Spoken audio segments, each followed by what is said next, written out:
Oke, tema firman Tuhan malamnya adalah temukan panggilanmu. Ayatnya ayat yang sangat terkenal. Oke, silakan. Roma 8:28. Allah turut bekerja dalam segala sesuatu untuk mendatangkan kebaikan bagi mereka yang mengasihi Dia, yaitu bagi mereka yang terpanggil sesuai dengan rencananya. Ini kalimat yang utuh. Perhatikan baik-baik. Allah memang bekerja. Amin. Pertanyaannya bagi siapa? Mereka yang apa kriteria orang yang mengasihi Dia?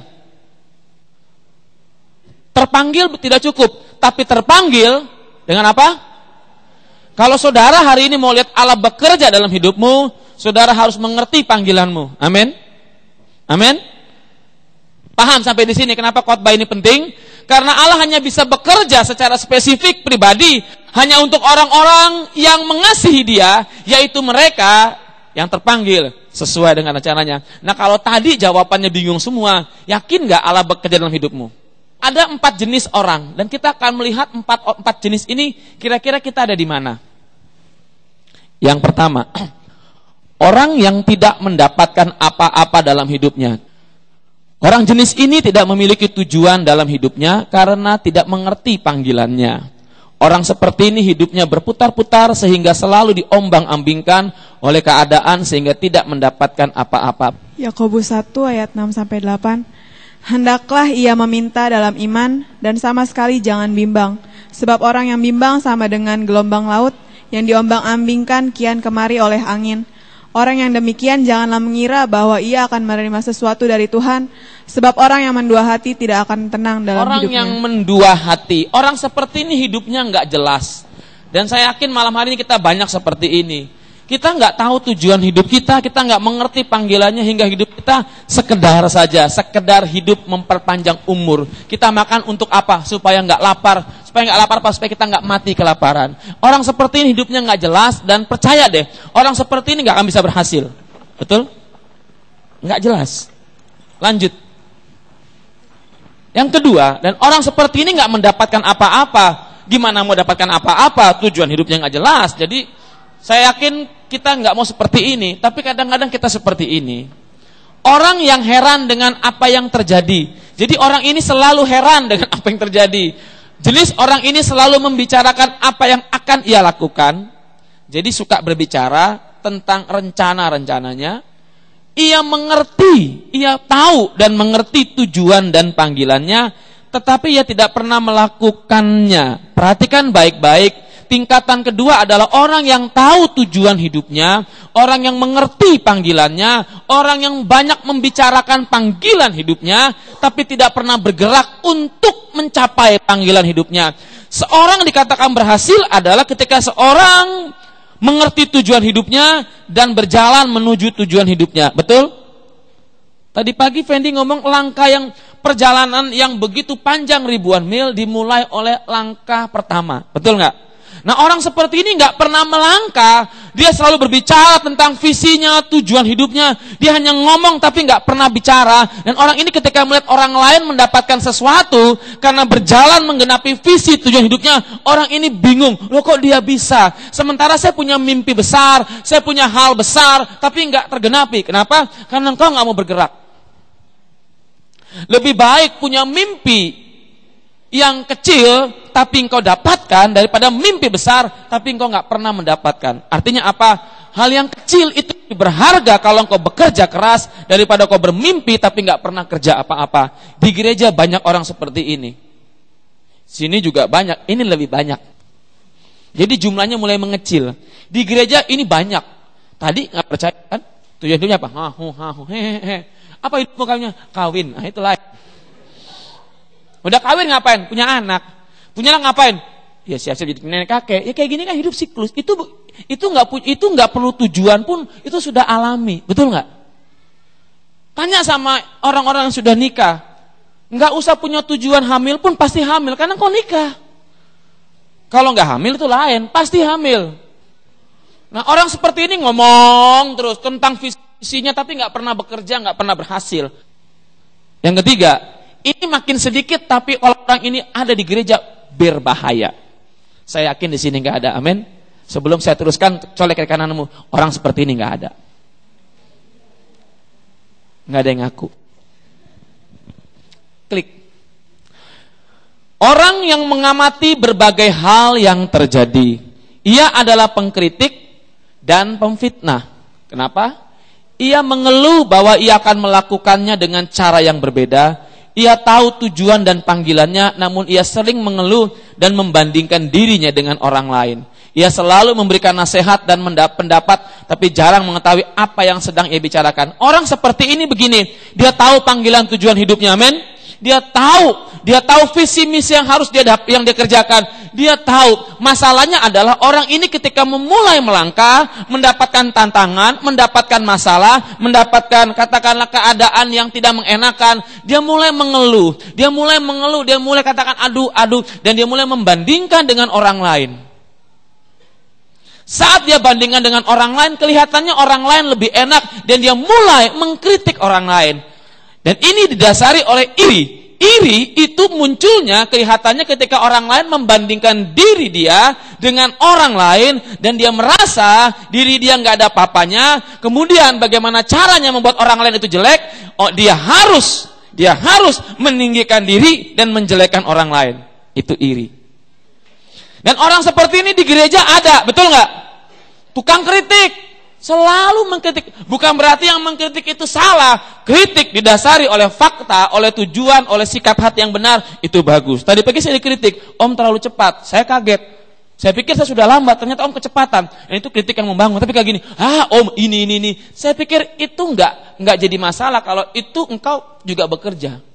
Ini orang-orang tipe ini, dia suka kasih nasihat tapi dia sendiri tidak melakukan. Banyak enggak? Punya rohani ini, dalam kata lain, ini sejenis ahli Taurat. Pinter, tahu tujuan hidupnya. Kalau bicara pinter, rohani bin rohana bin rohanto, segala macam roh-roh. Tapi ketika kita munculkan keberhasilan orang lain, dia itu begini, dia itu begitu, dia itu begini, dia ingin bilang dialah yang paling baik. Orang seperti ini adalah pengkritik. Saya nggak bilang setiap orang yang lontarkan kritik salah, tapi ada orang-orang, nggak usah pakai roh kritik lah. Orang seperti ini selalu ada dan selalu merasa lebih baik. Ingat, penonton itu adalah seorang yang merasa lebih hebat dari pemain. Betul nggak? Indonesia, saya tadi pagi bilang, kalau nonton bola, itu setengah jam sebelum bola, itu Indonesia selalu ada komentator. Betul? Komentator itu seakan lebih pintar dari Jose Mourinho. Lebih pintar dari saudara saya, Lionel Messi. Lebih pintar dari orang-orang yang kelihatannya sudah top di dunia. Kalau Cristiano Ronaldo itu sepupu 2 kali. Ini saudara jangan heran ya. Nah, dia akan bicara tentang teori. Seharusnya ini mengoper bola, umpan lambung, balik ke kiri, balik ke kanan. Seakan-akan pintar. Perhatikan Indonesia sampai hari ini nggak pernah masuk Piala Dunia. Betul Wibi? Indonesia hanya jadi penikmat Piala Dunia. Kenapa? Banyak komentator. Kalau di gereja banyak orang seperti ini nggak pernah maju, ngocehnya jago tapi nggak ada hasilnya. Ini yang keempat, berebut. Yang keempat, ini baru pengantar. Ini baru pembukaan. Orang yang membuat, ini tepuk kiri kananmu, ini saya. Orang yang membuat berbagai hal terjadi. Dengan kata lain, orang seperti ini dalam bahasa Sanskertanya adalah history maker, pembuat sejarah. Orang ini tahu tujuan dan panggilannya. Sama seperti 2 tipe tadi. Ia tidak takut dengan kritik atau kegagalan, bahkan rintangan. Ia terus bergerak maju, kendati keadaan sulit dan ada oposisi. Kenapa? Orang ini punya fokus yang jelas. Dia tahu panggilannya, dia tahu tujuan hidupnya. Dia gak peduli ada rintangan, dia gak mengeluh. Dia bisa jatuh, betul? Dia bisa gagal. Dia bisa lemah, tapi dia gak pernah menyerah. Yesus adalah contoh paling sempurna orang seperti ini. Ketika dia dalam pencobaan, dia punya banyak alasan untuk mengalah dan mundur. Betul? Tapi dia nggak lakukan itu. Karena dia tahu tujuan hidupnya di dunia ini adalah mempermuliakan Bapa dengan cara menyelesaikan pekerjaan yang diberikan agar kita diselamatkan. Luar biasa. Jadi nggak ada alasan buat kita berkata, aku nggak mampu. Karena Yesus sudah mampu untuk membuat kita tetap bertahan. Orang seperti ini enggak takut menghadapi kritik. Orang seperti ini adalah orang, bukan tebal muka, Karena dia yakin, karena dia teguh pada visinya, pada panggilannya, dia nggak peduli dengan apapun. Yang penting dia peduli satu hal, apa kata Tuhan. Amin. Amin. Dan sudah pasti orang seperti ini punya waktu persekutuan dengan Tuhan. Kenapa? Energinya, kekuatannya, sumber dayanya itu bukan dari manusia, dari Tuhan. Kenapa? Itu membuat dia semakin yakin, semakin kokoh, semakin teguh bahwa benar tujuan dia. Dia nggak peduli hari ini langit mendung, dia nggak peduli hari ini ada gempa bumi. Yang penting kalau dia melangkah, dan orang seperti ini lebih rela mati dalam ketaatan daripada bersukacita dalam kegembiraan dan ketidaktaatan. Inilah militansi orang percaya. Tepuk kiri kananmu, ini saya. Dalam perjanjian baru, istilah dipanggil atau kletos, ya, bukan kelotok. Dan panggilan atau klesis muncul 22 kali. Semuanya kletos atau klesis menyatakan panggilan Tuhan. Jadi kalau Alkitab bicara soal pakai kata-kata kletos atau klesis, itu tidak lagi manusia memanggil, tapi panggilan Tuhan kepada umatnya untuk sesuatu maksud yang rohani. Jadi kletos atau klesis, kata itu dipakai bukan untuk panggilan manusia, tapi panggilan dari Tuhan untuk sesuatu yang rohani. Ngerti? Nah, kalau saudara mendengar kata-kata ini, saudara akan tahu kenapa kata-kata ini dipakai begitu luar biasa. Klik lagi. Panggilan kletos atau klasis tidak melulu panggilan yang untuk menjadi seorang pendeta atau misionari, melainkan seluruh jemaat dipanggil oleh Tuhan, di mana kletos plus kata depan ek yang artinya keluar atau dipanggil keluar sama dengan apa? Istilah eklesia muncul dalam perjanjian baru sebanyak 115 kali. Yang diterjemahkan dipanggil keluar, seseorang yang dipanggil keluar, dan Indonesia Alkitabnya menerjemahkan sebagai gereja. Kata kletos ini bicara panggilan ilahi. Eklesia, ekletos artinya apa? Seorang dipanggil keluar karena panggilan ilahi, meninggalkan sesuatu yang najis, yang dosa, untuk dia ikut tujuan panggilan ilahi, visi yang Tuhan berikan. Dan seharusnya setiap orang percaya adalah orang-orang yang meninggalkan masa lalunya, dosanya yang kotor, karena panggilan ilahi, ngikut maunya Tuhan, menuju apa? Terangnya yang ajaib. Gereja tidak hanya bicara soal gedung. Gereja tidak hanya bicara soal persekutuan. Gereja juga bicara soal pribadi. Ketika Bapak ini terima Yesus Kristus sebagai Tuhan dan Juru Selamat, maka Tuhan itu ada dalam diri dia, secara supranatural hadir, maka orang tersebut menjadi gereja. Bait Roh Kudus. Amin. Siapa yang percaya bahwa engkau adalah gereja? Boleh lambaikan tangan? Dan colek kiri kananmu, kamu gereja. Ngerti? Maka itu waktu di Israel, seorang bapak ngomong-ngomong, itulah orang-orang gereja, saya marah. Asuk juga ke gereja. Kalau Asuk bilang orang gereja, Asuk juga iya. Itulah orang gereja suka gini-gini, oh saya marah, saya pendeta.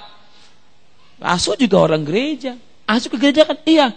Udah terima Tuhan kan? Iya. Kenapa kritik orang gereja? Asuk juga gereja. Berarti Asuk menjelekkan diri sendiri. Dia diam. Biarpun dia lebih tua dari saya, tapi untuk hal ini aku menjadi singa yang bertaring. Oh. Jadi kita coba membandingkan bahwa gereja itu juga kita. Ngerti? Sampai di sini masih paham? Masih paham? Masih nangkap? Nah, lihat baik-baik di sini. Panggilan itu berbeda dengan karunia.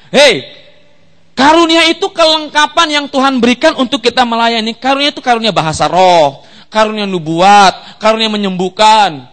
Karunia itu nggak usah minta, Tuhan sudah kasih. Amin.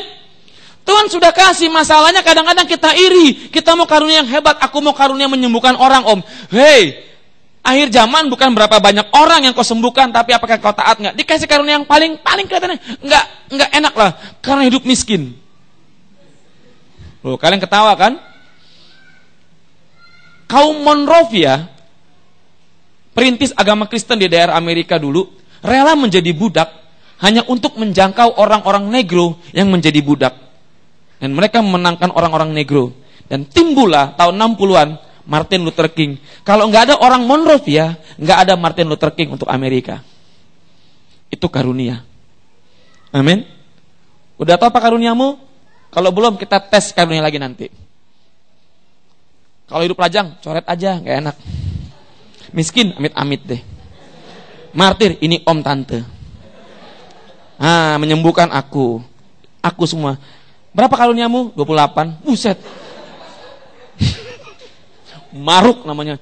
Pernah seorang pengerja di sini punya karunia ada 19. Saya bingung karena saya tahu itu bohong. Dan nggak ada karunia nggak enak. Semua enak. Karunia itu nggak usah kita kejar, Tuhan kasih. Amin. Panggilan itu harus kita cari. Kenapa? Tuhan berbicara dengan berbagai macam cara. Kadang-kadang telinga kita nggak dengar. Dan panggilan berbeda dengan buah roh. Buah roh itu tidak bisa tumbuh dalam satu hari. Buah roh itu dalam bahasa dunianya itu identik sama dengan karakter. Karakter itu nggak bisa tumbuh satu hari. Karakter itu nggak bisa 1-2 hari. Udah hidup jorok, biarpun tinggal di hotel pasti berantakan. Betul nggak? Betul nggak? Karakter itu nggak bisa 1-2 hari. Dan jangan minta Tuhan berikan buah-buah roh bagiku. Nggak bisa. Buah roh itu proses. Dari mulai engkau berjalan untuk setia sama Tuhan. Setiap hari timbul buah-buah roh. Dan buah-buah roh itu engkau nggak harus mengakui, orang sekelilingmu yang tahu buah apa yang sedang tumbuh dalam hidupmu. Amin. Dulu si ini orang nih kalau diledekin emosi, suka keluar taringnya, tangannya mau pengen pukul aja.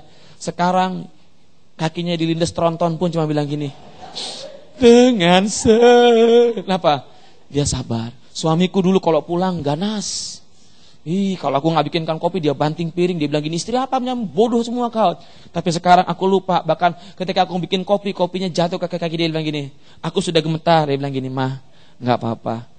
Apa arti sebuah kopi dibandingkan ketakutanmu? I love you darling. Itu istri yang sudah mengasih racun di kopi tiba-tiba bilang gini, Pak jangan diminum, aku aja Pak. Kenapa? Ini racun buat Papa. Itu karakter, betul nggak? Diubah bukan 1-2 hari dan membutuhkan kesabaran bagi yang punya karakter dan orang sekelilingnya. Maka itu ada istilah dalam Alkitab, besi menajamkan besi, manusia menajamkan manusia. Dan untuk menahan semua itu dibutuhkan kenakanlah kasih untuk mengikat semua itu. Karena itu gereja, engkau melihat dia munafik ya, pasang dana, tapi di gereja angkat-angkat tangan. Bukan tugasmu menghakimi dia. Amin. Dia tukang tipu, dia selingkuhan kok ke gereja sih. Bukan tugasmu menghakimi dia. Karena engkau pun gak lebih baik dari orang tersebut. Dengan adanya dia, engkau belajar terima dia apa adanya. Engkau berkata, shalom. Dengan tulus, apa kabar? Jangan gini, mampus aja lu. Jangan. Definisi panggilan, the call adalah, lihat baik-baik, nanti kita akan bertahap, ada kalimat berjenjang, logika jadi. Panggilan Tuhan adalah penyertaan yang Tuhan berikan bagi pernyataan, bukan pernyataan yang Tuhan berikan bagi umatnya, pernyataan mengenai kehendaknya, bukan hanya dia nyatakan, tapi ada sebuah kemauan yang Tuhan inginkan agar kita mengikuti kehendaknya. Ngerti nggak seperti ini? Saya ngomong sama Alek maunya saya mau begini. Artinya apa? Ketika saya bicara Alek saya mau begini, saya ingin Alek mengikutinya. Betul nggak? Alek, Om mau kamu ikut ke Singkawang. Contohnya. Artinya apa? Saya mau Alek ke Singkawang. Respon yang membuat saya senang apa? Alek harus ikut. Itu panggilan. Lanjut. Nah, lihat baik-baik. Panggilan bicara kehendak, betul? Betul?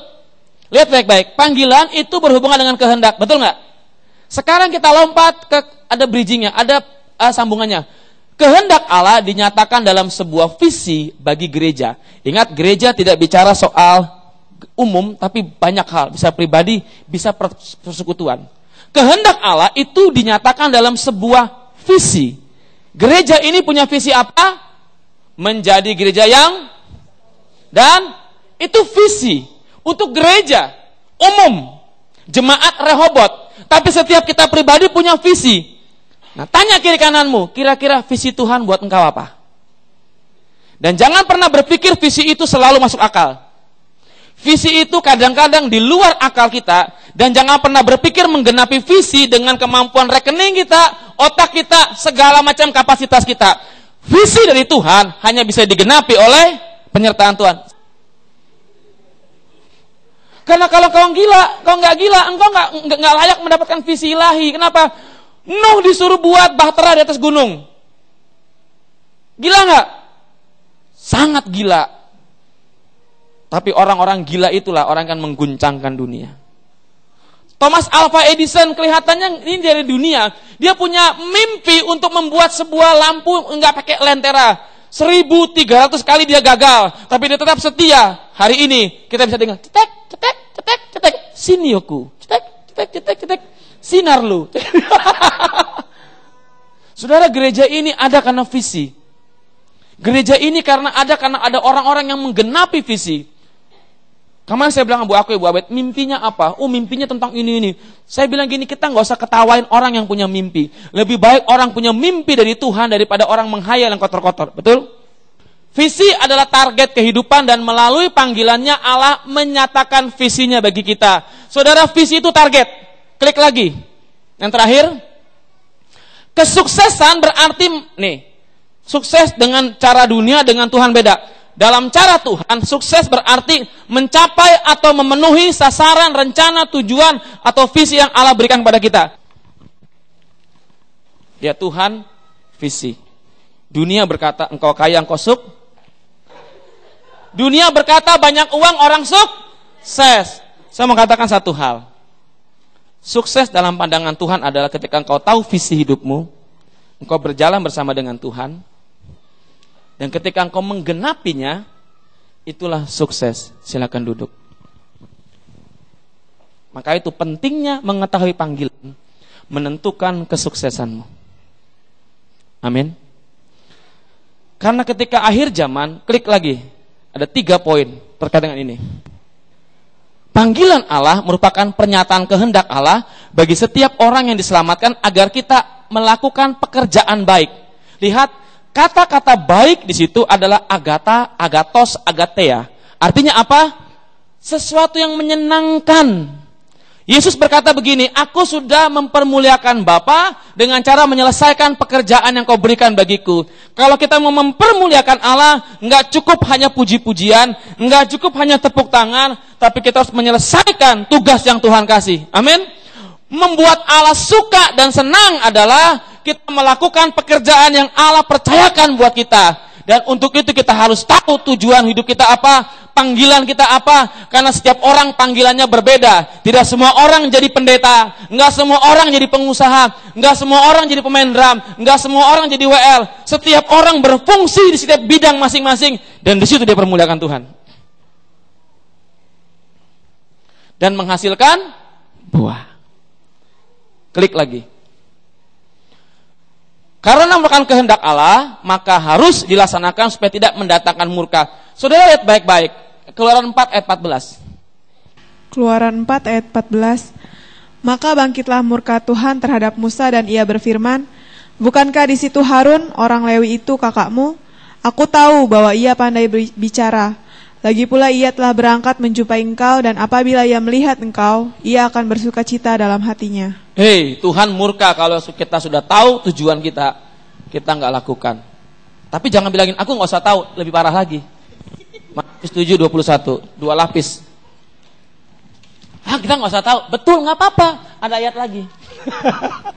Matius 7 ayat 21, bukan setiap orang yang berseru kepadaku Tuhan, Tuhan akan masuk ke dalam kerajaan surga, melainkan dia yang melakukan kehendak Bapakku yang di surga. Melakukan kehendak yaitu menyenangkan, melakukan pekerjaan baik, melakukan sesuatu yang menyenangkan Tuhan. Saudara nggak punya pilihan lain, engkau harus tahu panggilanmu supaya engkau lakukan dan menyenangkan Tuhan. Dan itu di akhir zaman, di sidang ilahi, engkau bisa berkata, aku sudah begini karena engkau suruh ini Tuhan, aku sudah begini karena engkau suruh gini Tuhan. Tuhan bilang apa? Syabaslah hambaku yang setia. Hamba bicara soal budak. Yang ada di otak hamba adalah bagaimana menyenangkan tuannya. Amin. Kalau kita di akhir zaman dipanggil oleh Tuhan, hambaku yang baik, itu lebih hebat daripada raja, daripada presiden. Karena kenapa? Kita dipandang seorang hamba yang layak. kita ada bersama dengan kemuliaan majikan kita. Amin. Akhir zaman, bukan uangmu yang menyelamatkanmu, bukan apa kata orang, bukan apa kata hobimu, bukan apa kata reputasimu, tapi apa kata Tuhan, penilaian Tuhan. Maka itu, kembali ujungnya adalah seorang hamba yang baik, seorang anak Tuhan yang baik adalah seorang yang harus punya waktu bersekutu dengan Tuhan. Saudara nggak mungkin jadi orang yang tahu kehendak Tuhan tanpa punya waktu bersekutu dengan Tuhan. Kalau engkau mau sukses, harus tahu panggilan. Panggilan Tuhan akan menentukan kesuksesan kita. Mengapa? Kesuksesan berarti mencapai atau memenuhi sasaran, rencana, tujuan atau visi yang diberikan Allah bagi kita. Saudara mau sukses? Mau? Saya dulu ketika masih kuliah, saya dikasih iming-iming pendeta sukses tuh harus jemaat banyak. Nggak salah. Akibatnya apa? Gereja rebutan jemaat. Betul nggak? Pendeta sukses harus ketika KKR banyak orang angkat tangan dan sembuh. Akibatnya apa? Kadang-kadang pendeta manipulasi. Pendeta sukses, dia harus punya mobil, punya istri satu ya. Punya mobil segala macam. Akibatnya apa? Pendeta memanipulasi janji firman Tuhan untuk kepentingan dia. Bapak ibu saudara mau diberkati, amin. Ini contohnya. Saya mau ke Israel. Siapa yang nyumbang untuk keperluan saya ke Israel, saya akan masukkan namanya di doa. Siapa yang paling besar menyumbang, itu doanya paling panjang. Kalau engkau nyumbang di bawah $1, maaf kata, doanya dirapel. Kalau engkau menyumbang, Tuhan berkata, orang yang menabur untuk Israel akan diberkati lipat kali ganda. Mari, gembalamu mau ke Israel, dukung dia. Hubungi Friska, tulis nama besar-besar. Dan penyumbang terbesar akan kudoakan dengan mencucurkan air mata. Penyumbang terkecil aku pun mencucurkan air mata. Dan berkata, Bapa, kasihan orang ini miskin sekali. Dia menyumbang pendeta hanya $1. Jamah dia Tuhan. Dia miskin sekali. Oh, aku sedih dengan kemiskinannya Tuhan. Kalau yang kaya, Bapak terima kasih untuk sumbangan ini. Berkati lebih limpah lagi. 30, 60, 80 dan berpuluh-puluh kali ganda Tuhan. Malaikat bilangin gue bete deh nih orang doanya nih gini. Kata malaikat gini, Tuhan, Tuhan. Baru gue tempeleng gak? Kenapa? Bete gue sama dia. Oh Bapak, 50, 60, 70 kali dan berpuluh-puluh ganda, mama ganda dari sebelah. Saya gak mau seperti itu. Ayo. Bagaimana kita bisa menemukan panggilan kita? Poin pertama adalah menyingkirkan penghalang-penghalang. Orang kalau mau membuka lahan, membangun rumah, membuka kebun, dia harus singkirkan sesuatu yang akan mengganggu pertumbuhan atau segala sesuatu dalam kebun itu. Penghalang pertama, keraguan-raguan. Saudara, banyak kita ragu-ragu di sini. Petrus itu gagalnya kenapa? Ketika dia melangkah keluar dari perahu. Langkah pertama yakin, tapi langkah kedua dia ragu-ragu. Iman bicara soal keyakinan yang teguh. Iman gak bicara soal 90%, 99%, iman bicara 100%. Amin. Panggilan dalam Tuhan bukan bicara setengah, tapi seluruh hidupmu. Lanjut. Konsep yang salah tentang panggilan. Panggilan hanya akan mendatangkan dan menambah masalah. Ini orang seperti ini pengecut. Tanpa panggilan pun masalahmu sudah banyak. Justru lewat panggilan engkau akan difokuskan agar engkau mengurusi masalah-masalah yang berkait dengan panggilan hidupmu, sehingga masalah yang gak terlalu perlu itu urusan Tuhan.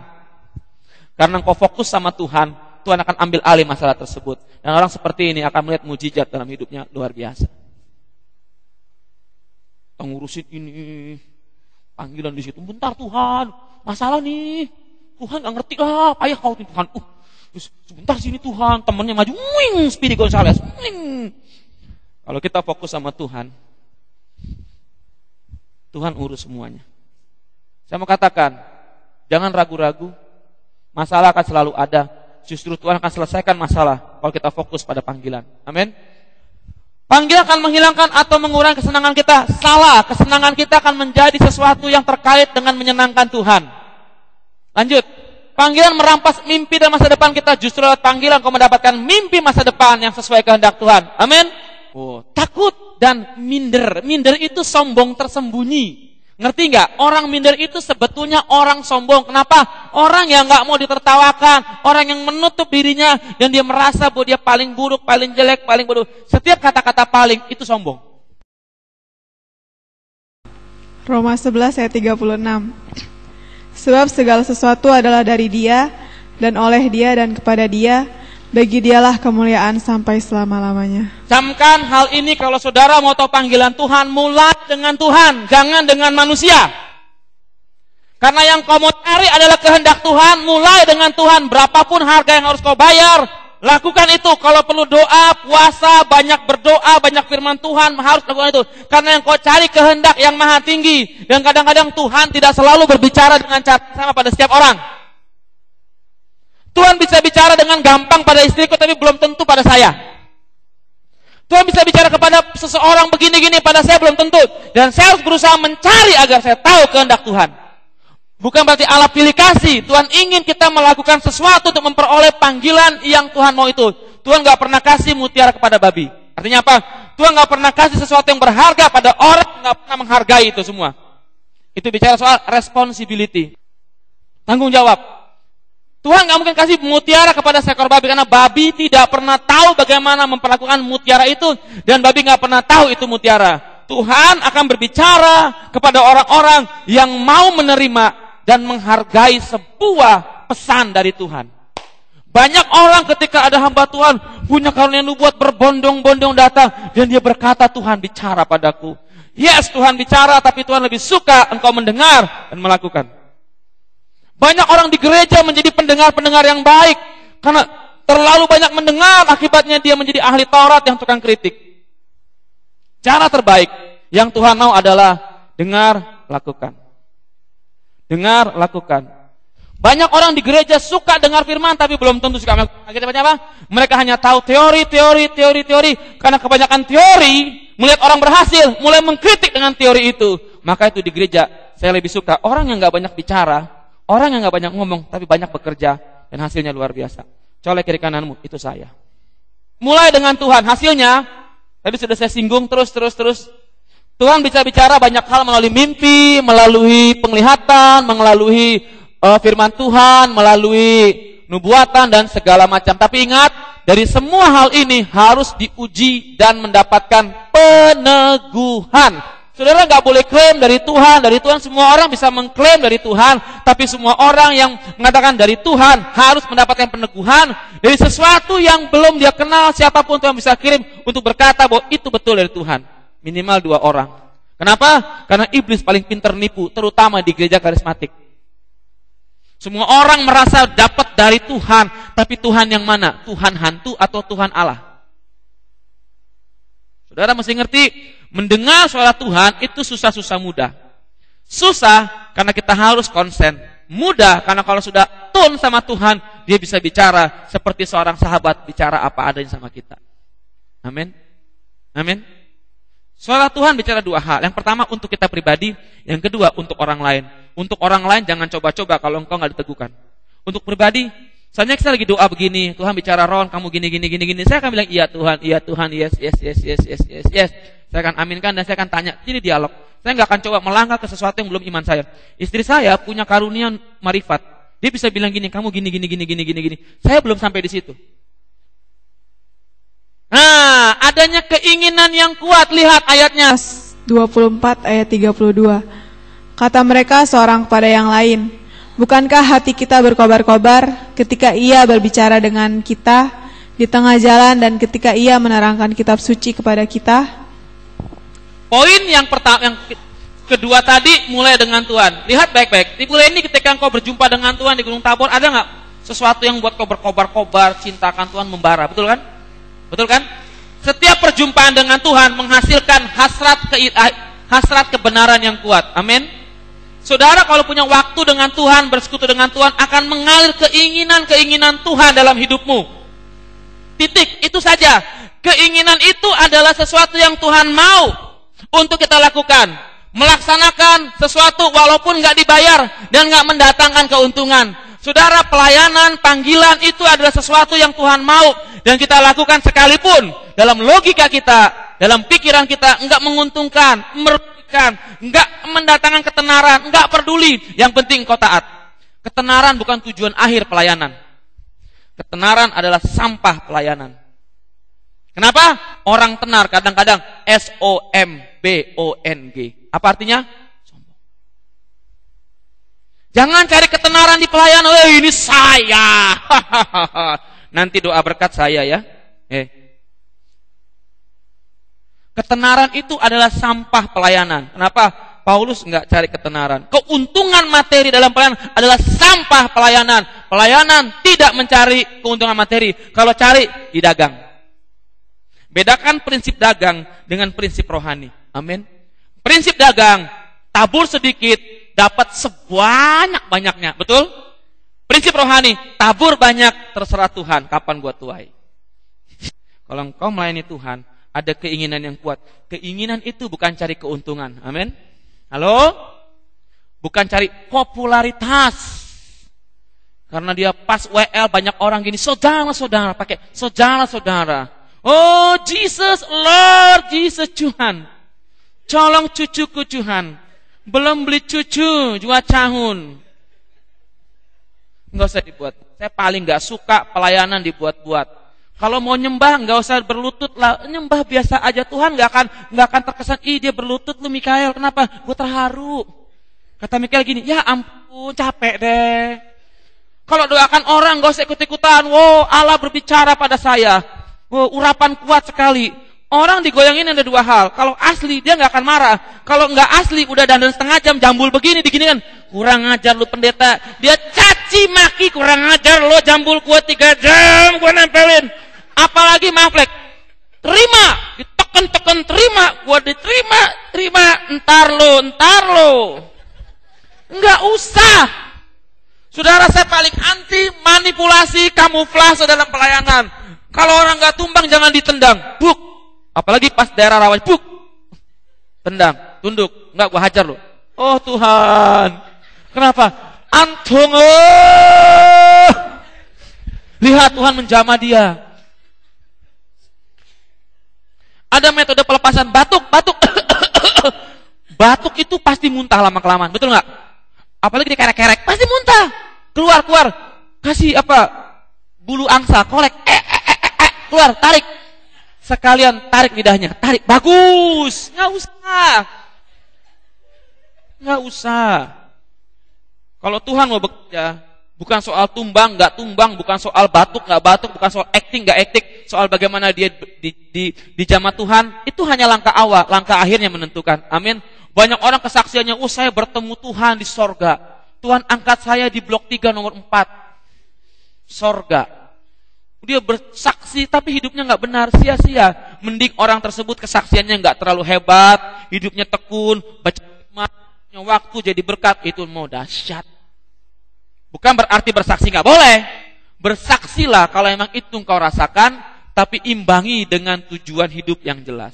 Banyak orang suka yang spektakuler. Ini orang-orang Indonesia kadang-kadang banyak tanda kutip gobloknya dalam Tuhan. Dalam arti apa? Sesuatu yang spektakuler, mereka bilang wuhuhu. Saudara, zaman dulu bilang amin, semua amin. Zaman sekarang anak muda, kenapa gue bilang amin?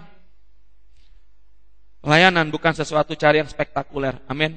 Kalau orang dalam Tuhan, pemeliharaan, berkat, kuasa itu menjadi milik dia. Hal yang spektakuler itu hal yang biasa, walaupun selalu membuat kita kagum. Timbul belas kasih ilahi.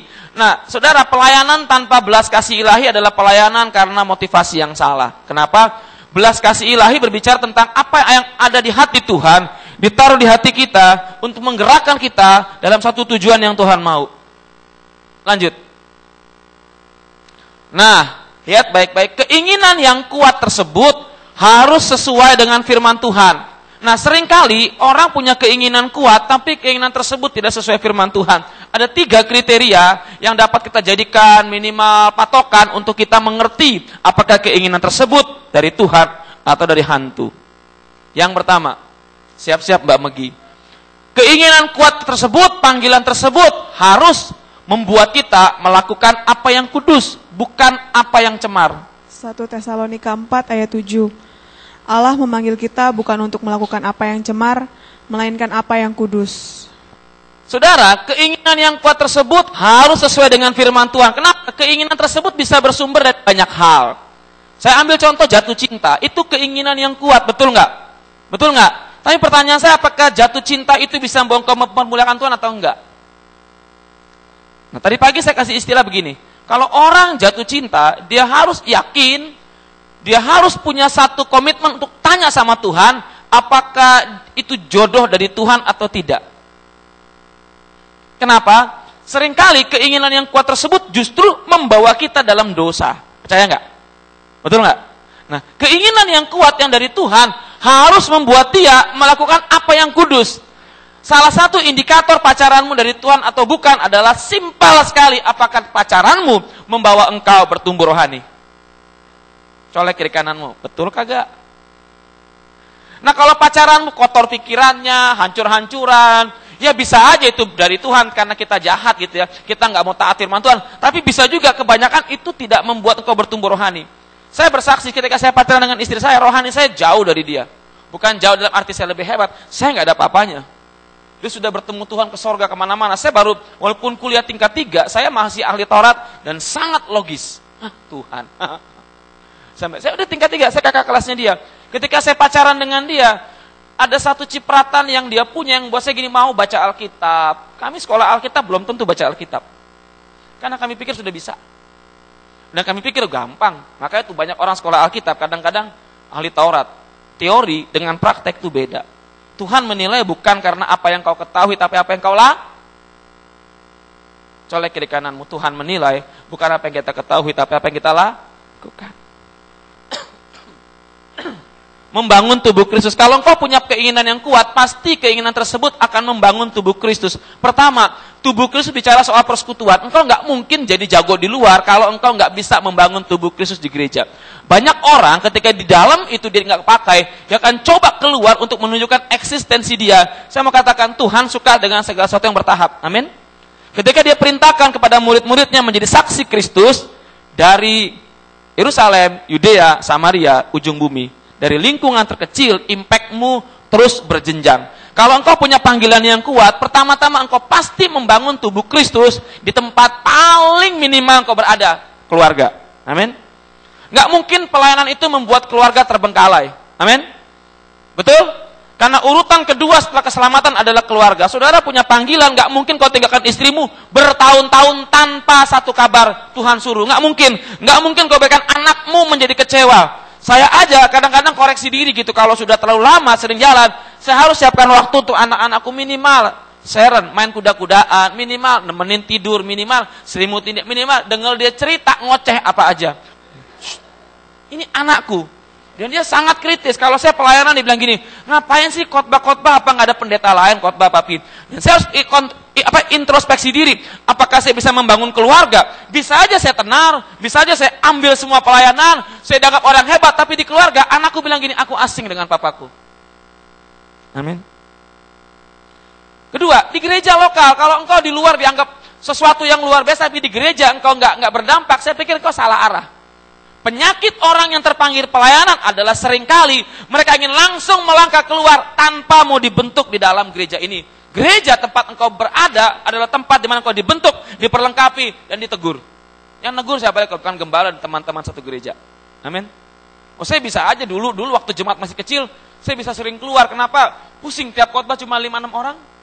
Khotbah di luar dapat PK, tidur di hotel, jemaatnya lumayan banyak, dihormati lagi, ke dalam lihat dikit. Bisa aja sibuk, bisa aja. Dan saya akan berkata, saya lebih suka pelayanan di luar daripada dalam. Kenapa? Karena dalam gak berdampak. Salah. Saya harus bangun dalam lebih dahulu, baru titik tolaknya keluar. Amin. Kalau saudara punya panggilan, camkan itu. Jangan melangkah sebelum kau berdampak kepada keluarga, dan melangkah kepada sesuatu yang paling kecil di jemaatmu. Impact-nya itu membangun tubuh Kristus. Kehadiranmu, panggilanmu akan membuat tubuh Kristus di gereja ini merasakan dampaknya, minimal orang tahu engkau sedang diproses di sini. Saya kemarin tegur satu orang lewat Reren, saya bilang gini, kamu ini di mana-mana ada, ya Ren ya? Di gereja A ada, di gereja B ada, gereja C ada. Padahal gereja tempat dia berjemaat, gembalanya ngeluh. Saya bilang orang seperti ini nggak jadi berkat. Saya mau setiap jemaat di tempat ini punya komitmen pada gereja lokal. mempermuliakan Tuhan. Ini hampir sama dengan poin pertama. Kalau engkau membangun tubuh Kristus, panggilanmu pasti mempermuliakan Tuhan. Perhatikan baik-baik. Yesus bilang gini, aku sudah mempermuliakan engkau. Caranya gimana? Bukan nyanyi. Nyanyi itu burung beo dilatih bisa. Misalnya gini, Novi bijaksana. Novi, jadi ngikutin, bisa dilatih. Masalahnya mempermuliakan Tuhan bukan dengan apa yang ada di otak. Amin. Tapi dengan action. Maka itu, Yesus bilang, pergilah. 3 tahun dibimbing, dibina, diajar, dimentoring, bukan cuma pinter di sini tapi melangkah, mati urusan nanti. Saya sudah katakan kenapa orang berebut karunia yang hebat, sementara kalau karunia itu nggak bisa diminta, berebut itu sudah Tuhan kasih. Mempermuliakan Tuhan, apapun yang kau kerjakan, segala sesuatu panggilan itu. Contohnya engkau punya panggilan mendoakan orang gila. Jangan cari keuntungan. Orang gila siapa nih udah sembuh nih, bayar dong, enggak. Orang gila siapapun yang kau doakan, kalau dia sembuh, jangan bilang gini, lihat kan kalau gue yang doain sembuh, lo yang doain dia makin gila. No, kita belajar meletakkan segala sesuatu bukan untuk cari kehormatan kita, tapi kehormatan kemuliaan Tuhan, amin. Saudara, mempermuliakan Tuhan bukan cari nama untuk diri sendiri. Kalau orang lain lebih dipuji, belajar rendah hati. Orang lain lebih diagungkan, belajar terima. Toh upah kita bukan karena pujian manusia, tapi karena pujian Tuhan. Kalau engkau minta puji manusia, itu banyak alasannya. Cewek naksir cowok, wih ganteng tuh cowok ya, dia kan berusaha dekat, ya kamu ganteng loh. Ada maunya, karena ada sesuatu keterpikatan. Tapi kalau Tuhan yang puji, dia lihat sampai ke pedalaman hati manusia. Dia lihat motivasi yang paling dalam. Ketika dia berkata gini, good, artinya betul-betul good. Amin. Colek kiri kanan kalau minta puji sama Tuhan. Keinginan tersebut bukan hanya bersifat sementara atau insidental, tapi bersifat terus-menerus dan baru reda setelah kita mentaatinya. Nih, perhatikan baik-baik. Saya ingin samakan panggilan dengan pacaran. Nanti kita akan lompat ke poinnya gini. Orang pacaran itu kenapa ada respon dari apa yang dia lihat? Betul nggak? Betul nggak? Pandangan pertama awal aku berjumpa, teroreroreret. Pandangan pertama awal aku berjumpa, seolah-olah teman teroreroreret. Kok pendeta hafal? Saya harus menangkap semua informasi dan saya pakai untuk ilustrasi khotbah. Pendeta bukannya di ruang dan menunggu-nunggu, kita harus melihat. Nah, aku jatuh cinta pada dia. Nah, pertanyaan saya, kebanyakan ketika saya tanya, dia sudah berdoa belum dia pacar dari Tuhan atau bukan? Jawabannya 90% bilang apa? Udah. Jawabannya apa? Iya, dari Tuhan. Kenapa? Yang ada di otak dia, pikiran dia, hati dia, perasaan dia adalah respon dari sebuah penglihatan akan seorang cowok yang demikian ganteng. Dan saat dia berdoa, dia bukan berdoa minta pendapat Tuhan, tapi dia berdoa memaksakan keinginan dia untuk disetujui Tuhan. Nggak akan pernah bisa. Tadi pagi saya bilang gini, Livia maksa saya, Om aku mau nari dance gaya apa? Saya bilang gini, nggak bisa, dia set terus, ayo. Jadi bukan komunikasi, pemaksaan. Kadang-kadang doa kita sama Tuhan, jujur aja, kita membawa sebuah konsep, sebuah keinginan, kita taruh di hadapan Tuhan. Kita nggak minta Tuhan merubah sesuai maunya dia, kita minta Tuhan membubuhkan tanda tangan dan berkata, setuju. Akibatnya apa? Banyak orang Kristen ketika berdoa nggak menemukan jawaban. Kenapa? Karena yang dia doakan adalah pemaksaan secara halus atas nama iman kepada Tuhan. Kalau orang pacaran berdoa, saya butuh waktu 3 tahun untuk meyakinkan bahwa wanita yang akan mendampingiku itu adalah dia. 3 tahun. Ini zaman sekarang kan instan. Bubur aja instan, apalagi pacaran. Udah instan, sikat bleh lagi. Kayak BTN, ada panjarnya. Kan kalau nikah kan ada tes put, ini juga ada tes put. Nih, coba dulu dong. Kacau. Saudara lihat kebakaran, hati kita tergerak. Tuhan panggil saya untuk menjadi pemadam kebakaran. Terus ada banjir, Tuhan panggil saya menjadi pengendali banjir. Sekalian jadi avatar. Pengendali api, pengendali air, dan pengendali udara. Banyak, saya temukan itu. Lihat sesuatu, Tuhan menggerakkan saya. Kemudian ketika itu berlalu, panggilan itu gak kuat. Musa ketika dipanggil Tuhan, 40 tahun kemudian, panggilan itu tetap ada, bahkan semakin kuat. Amin. Engkau kalau mau tahu panggilan Tuhan, jangan paksa Tuhan cepat.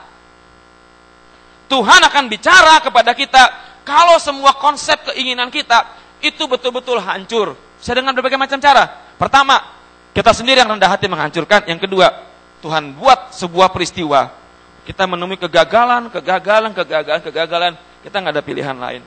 Seperti Musa. Pada awal dia punya konsep menjadi pembebas bangsa Israel. Dia pakai logika dia. Dia lihat bangsanya dianiaya oleh orang Mesir. Dia ingin tampil sebagai pahlawan karena dia yakin dia punya panggilan. Dia berantem dan dia bunuh orang Mesir tersebut. Bukannya panggilannya makin kuat, justru dia jadi buronan. Betul? Kemudian ketika Musa kehilangan sebuah keinginan untuk melayani lagi, tapi Allah ingat. Ketika Musa menemui kegagalan, orang lupakan dia, Tuhan ingat dia. Tuhan kalau panggil kita akan ingat selamanya. Amin. Dan dia nggak pernah lupa. Pertama dia panggil kita, mungkin kita paksakan diri untuk cepat-cepat menggenapinya. No.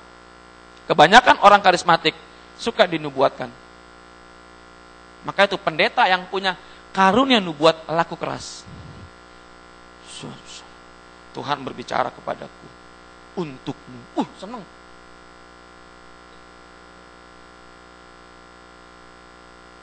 Bukan berarti pendeta yang punya karunia nubuatan itu salah.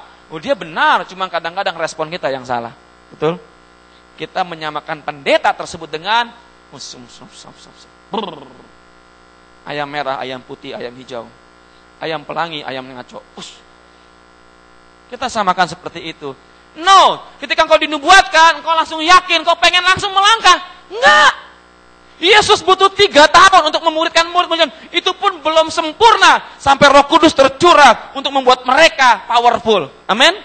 Kita kadang-kadang ingin instan, ingin cepat. Saudara berdoa terus menerus. Klik lagi, Des. Berdoa terus menerus. Dalam hal ini, apa yang saya lakukan? Klik. Berdoa terus. Bawa dalam doa. Tanya sama Tuhan. Peka sama peristiwa. Kalau engkau menemui kegagalan. Tanya kenapa aku gagal Tuhan. Bisa aja karena kita ceroboh. Bisa aja Tuhan ingin kita fokus pada panggilan kita. Amin. Istriku tuh jago dagang. Dia bilang gini, gimana ya supaya jemaat menghargai kita, hamba Tuhan? Aku pengen punya duit, aku ingin tunjukkan bahwa aku juga, kita hamba Tuhan, gak cuma harapkan kolektor. Itu mimpi yang bagus, tapi kan panggilan kita bukan pedagang.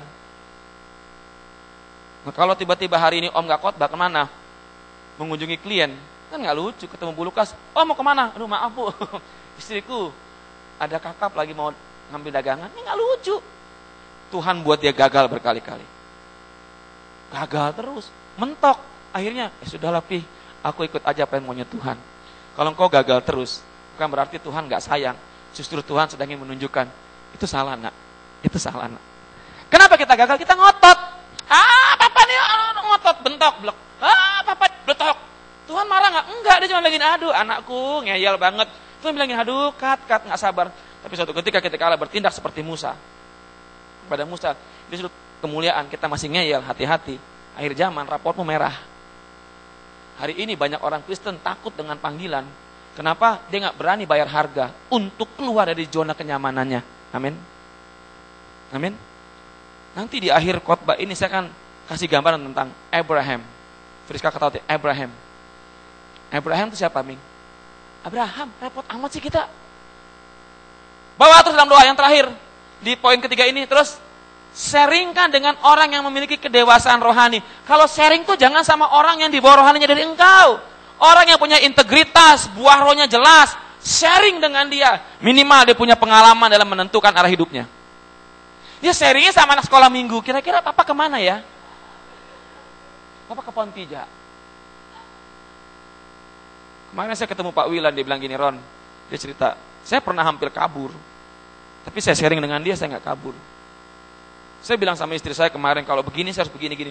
Saya sering ngomong, saya pengen pergi. Tapi ketika saya bertemu Tuhan, saya akan bilang gini, Tuhan, itu karena cetusan emosiku Tuhan. Kadang-kadang aku lihat pelayanan seperti ini, saya pengen pergi. Kenapa? Kurang ajarnya setan. Saat kita menemui kebuntuan, dia tawarkan sesuatu yang lebih nikmat daripada apa yang bisa kita dapatkan. Sharing dengan orang yang minimal pernah berada dalam simpang jalan. Maka itu anak-anak sini sering bilang ini, jangan sharing sama om. Pasti jawabannya berdoa. Kenapa? Saya bukan malaikat yang bisa berkata tunggu di sini. Mau jawaban pasti atau ngambang? Tergantung kolektor. Saya cuma bisa mendorong Anda berdoa. Kalau saya yang bilang dan Anda gagal, nyalain saya, betul? Saya lebih suka Anda temukan Tuhan dalam doa, puasa, cari Tuhan.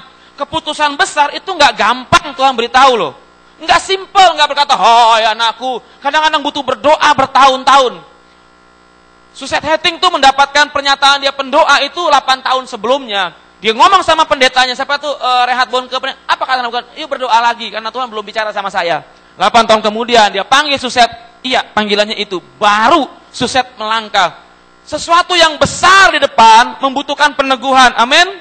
Peneguhan akan diberikan Tuhan ketika orang tidak ingin terburu-buru. Karena kalau orang terburu-buru, dia akan paksakan Tuhan, paksakan orang lain menerima ide dia dan mengiyakan.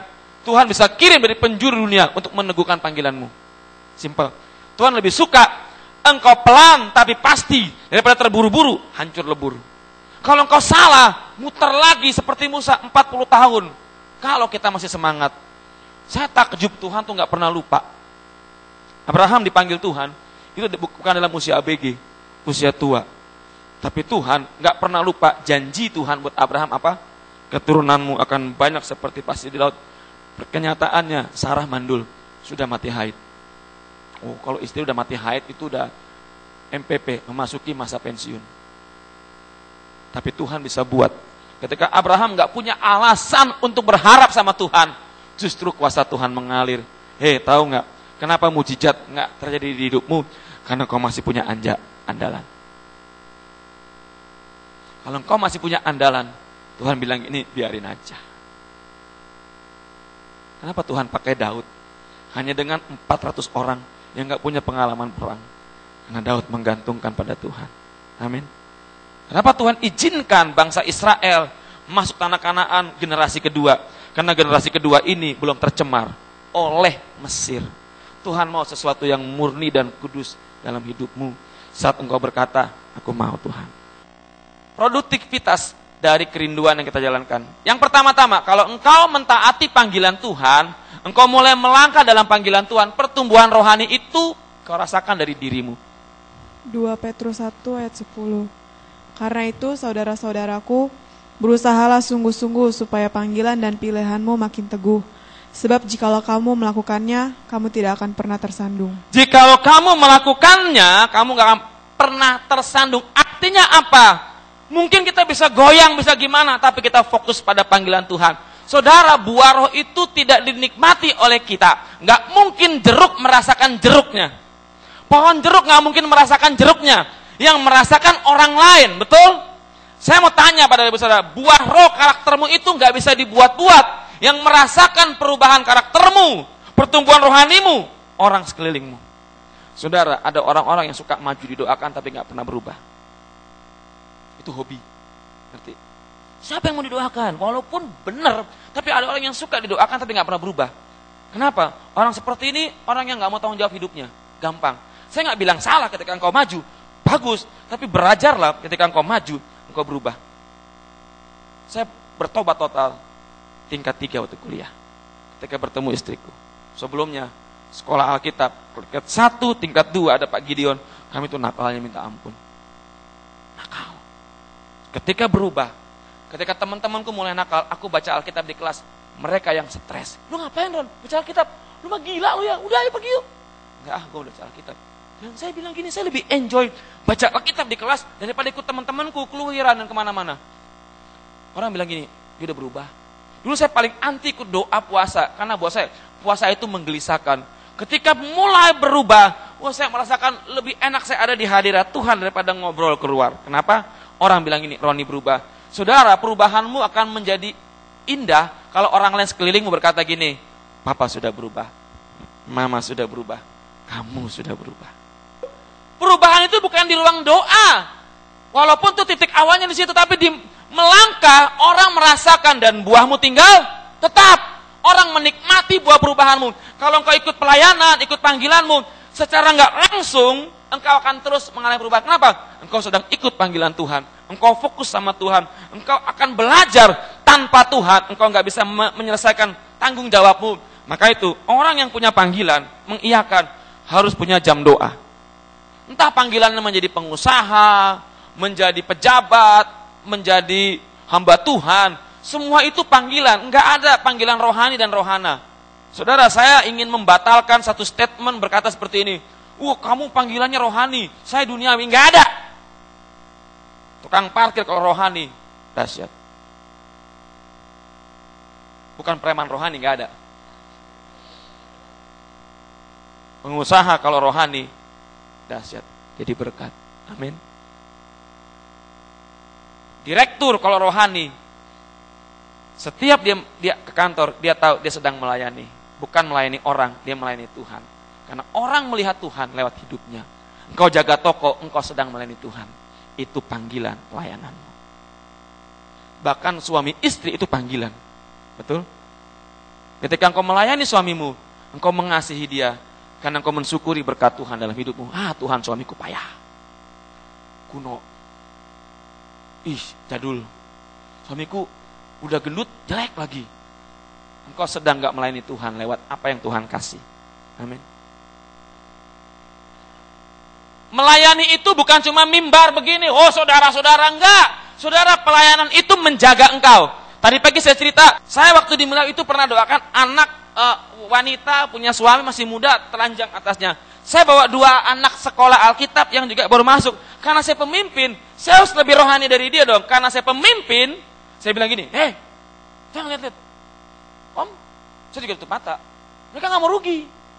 Om tutup mata, om gak rugi lah kita. Saya bilang, saya juga tutup mata.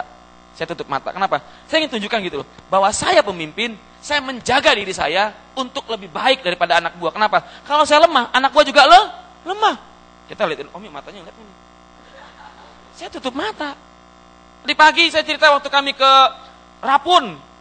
Jalan-jalan pakai ransel gini, rombongan anak-anak seperti biasa. Itu seorang ibu muda, masih umur 20-an. Enggak pakai pakaian di atas, pakaian dalam, lewat aja kejemlangan. Saudara, saya manusia, saya nggak bilang darah Yesus, nggak ada.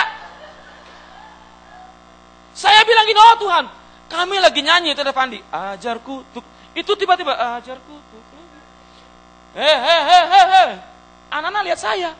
Kalau saya bilang gini, lihat, mereka bilang gini, majelis kita enggak. Saya mata bilang gini, bagus tuh pemandangan, kapan lagi, jarang lihat. Loh, nyelonong begini, kayak orang Cina nyelonongin. Gemlang. Gak usah munafik dah. Langsung, Tuhan lagi ajarku selama hidupku rindu. Di belakang juga, ada apa Om? Udah. Om. Itu menjaga saya loh. Minimal kau yang punya jadwal pelayanan, setiap minggu minimal kau berdoa. Dan di situ kau pasti bilang, Tuhan kuduskan aku. Amin. Secara nggak langsung engkau sedang diajar bertumbuh rohani. Nggak ada orang mau pelayanan Tuhan dengan segala dosaku aku maju melayani engkau, mati lu. Pribadi. Yang kedua, berdampak positif bukan hanya bagi sendiri tapi orang lain. Ada impact buat orang lain. Impact.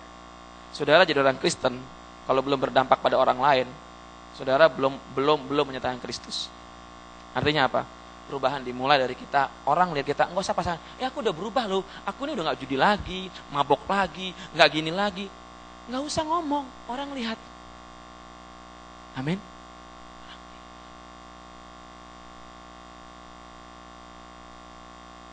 Lanjut.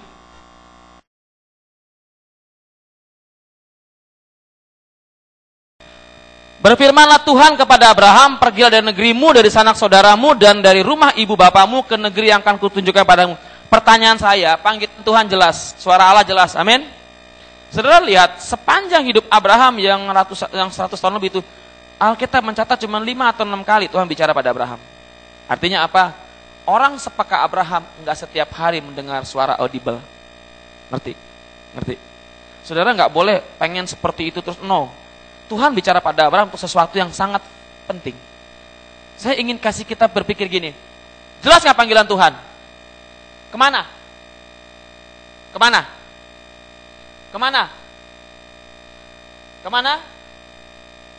Halo, jawab, kemana? Sudah ada belum tujuannya? Sudah ada belum? Artinya apa? Dibutuhkan tindakan yang ekstrim, berani, dan loyal kepada Allah. Sekalipun belum tahu kemana. Amin. Untuk engkau menggenapi panggilanmu, harus berani tinggalkan zona nyamanmu. Ur Kasdim, kampungnya Abraham, menurut data arkeologi terbaru adalah kampung yang mewah, kampung yang maju. Pendidikannya tinggi, anak-anak sudah baca tulis. Dan rumahnya besar-besar, ada 15 kali 20 ditemukan di sebuah penggalian. Itu rumah mewah, dan itu kampung yang tertata rapi. Mereka menyembah dewi atau dewa bulan. Abraham tinggal di situ. Kenapa? Tuhan punya visi yang jauh ke depan. Lewat orang yang hidup di tengah-tengah bangsa kafir, Allah ingin ambil satu orang untuk menjadi berkat. Tuhan ketika memanggil seseorang, visinya jauh ke depan terhadap orang tersebut. Tapi Tuhan gak pernah beritahu detail. Dia hanya berkata, pergi dahulu. Pergi. Ketika di Betel, Tuhan bilang gini, tanah ini akan kuberikan buatmu. Dibutuhkan yang pertama, tindakan ekstrim untuk kita menggenapi panggilan. Soalnya kiri kananmu, tindakan yang ekstrim. Gak bisa setengah-setengah. Maka itu, Paulus bilang apa? Aku melupakan apa yang dibelah. Pertobatan itu metanoia. Artinya 180 derajat. Berbalik secara drastis. Kalau engkau mau ikut panggilan Tuhan, berani bertindak. Kalau engkau sudah yakin panggilan Tuhan, jangan takut-takut melangkah. Jangan pikir nanti gimana. Itu Tuhan yang selesaikan. Abraham juga orang yang gak sempurna. Dia punya kesalahan pertama. Dia gak mau mengakui Sarah menjadi istrinya di depan Firaun. Abraham takut. Bapak orang beriman ketakutan. Tapi Tuhan izinkan Abraham ke Mesir, berputar dulu dan kembali ke ke Betel. Yang kedua, karena menantikan janji Tuhan yang demikian lama dan belum tergenapi, Abraham mengambil Hagar menjadi istrinya dan berpikir lewat Hagar itu akan lahir anak perjanjian. Apakah Tuhan batalkan itu? Tidak. Tapi setiap tindakan kita itu berdampak pada hidup kita. Tuhan tetap konsisten menepati janjinya, tapi ketidaktaatan tetap mendatangkan impact buat kita. Amin. Abraham adalah orang yang menurut Alkitab dikatakan Bapak orang beriman. Bayangkan, Bapak itu adalah satu sebutan dalam Alkitab menandakan figur tertinggi dalam sebuah keluarga. Abraham panutan, contoh yang harus menjadi sebuah patokan orang-orang yang melihat seorang yang beriman. Tapi Abraham juga nggak sempurna. Alkitab itu jujur. Daud juga nggak sempurna. Daud punya kelemahan. Daud agak mata keranjang. Bukan kue keranjang. Saya yakin kalau Daud ada di sini, saudara lebih dulu terpesona kepada Daud daripada Daud pada saudara. Nah, Daud tinggi kemerah-merahan seperti Edom. Bukan hitam, gelap. Daud juga nggak sempurna. Petrus, wow itu orang lebih ngeyel lagi. Sekalipun mati nggak nyangkal. Saya mau tanya, jangan lihat kelemahan kita. Saudara kalau melihat ke dalam terus, aduh aku begini, saudara akan gak pernah menjadi orang yang menggenapi panggilan Tuhan. Abraham ninggalin Ur Kasdim itu bukan sesuatu yang gampang loh. Dia orang kaya. Dia lepaskan semua ikatan itu, dia melangkah menuju panggilan. Kemana? Kemana? Yang ada di hati Abraham bukan tempat, tapi Tuhan. Yang pertama, dibutuhkan tindakan ekstrim. Yang kedua, dibutuhkan fokus pada Tuhan. Ketika sampai di Betel, Abraham dirikan mezbah. Di situ Abraham manggil Allah, Yahweh. Mezbah lambang persekutuan. Kalau saudara sudah melangkah, saudara harus yakin bahwa engkau punya persekutuan dengan Tuhan. Saya jadi pendeta, saya butuh persekutuan dengan Tuhan. Kenapa? Karena tanpa persekutuan dengan Tuhan, saya pasti gagal. Sekalipun saya punya jabatan pendeta, tapi hati saya sudah lari dari panggilan. Dari panggilan bukan soal saya meninggalkan jabatan pendeta saya, tapi ketika hati saya nggak tertuju pada Tuhan, saya menjalani pelayanan ini sekedar hanya rutinitas. Oh, saya harus khotbah minggu gini. Saya sebetulnya sedang lari dari panggilan. Orang nggak tahu, tapi Tuhan melihat. Tapi kalau saya punya persekutuan dengan Tuhan setiap hari, Tuhan berbicara, Tuhan tegur saya, ingatkan saya, ron. Dan saya kembali setiap minggu dalam keadaan fresh untuk melayani saudara. Mana Tuhan? Karena saya mengasihi Tuhan. Malam hari ini, dibutuhkan tindakan ekstrim. Oh tapi saya sudah punya toko. Kalau Tuhan belum bicara jangan jual tokomu, jangan sok tahu. Om, ini uang yang Tuhan kasih tokoku. Tuhan suruh nggak? Perasaanku iya. Jangan. Bapak hidup dari mana? Tuhan bicara. Om yang nanggung. Enak aja lu. Saya pernah dengan Bu Acong sharing. Dia punya satu usaha. Boleh nggak ini Om? Saya bilang bukan soal boleh nggak. Kalau ibu belum siap, ibu jangan tinggalkan. Karena iman ibu belum sampai kepada kesana. Perlahan-lahan Tuhan bekerja lewat Bu Acong. Dan dia bisa lepas dari itu semua. Amin. Saudara butuh waktu dengan Tuhan lebih banyak lagi. Colek kiri kananmu, mulai sekarang kita harus temukan panggilan.